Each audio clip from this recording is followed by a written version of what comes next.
মত পার্থক্য থাকলেও আমরা সবাই এক পরিবারের সদস্য। ধর্মীয় নেতাদের সঙ্গে বৈঠকে বললেন প্রধান উপদেষ্টা। আমাদের নানা মত থাকবে, নানা ধর্ম থাকবে, নানা রীতিনীতি থাকবে, কিন্তু পরিবারে আমরা সবাই একই পরিবারের সদস্য, এটাতে জোর দিয়েছিলাম। আমাদের শত পার্থক্য সত্ত্বেও আমরা কারোর শত্রু নই, পরস্পরের শত্রু নই।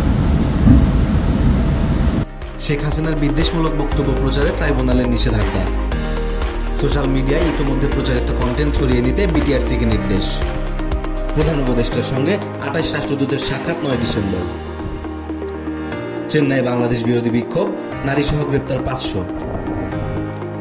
2025 সালে ডিসি সম্মেলন শুরু 16 ফেব্রুয়ারি, চলবে 3 দিন ব্যাপী।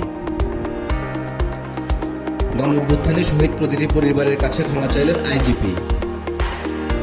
3 মাস না যেতেই পদত্যাগ করলেন ফ্রান্সের প্রধানমন্ত্রী। নভেম্বরে মূল্যস্ফীতি 11.38%।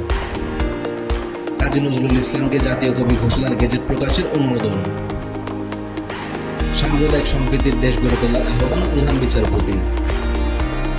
সৌদি আরবে চলতি বছর রেকর্ড 303 জনের মৃত্যুদণ্ড কার্যকর। দৈনিক বাণী, স্বাধীনতার পক্ষের দৈনিক।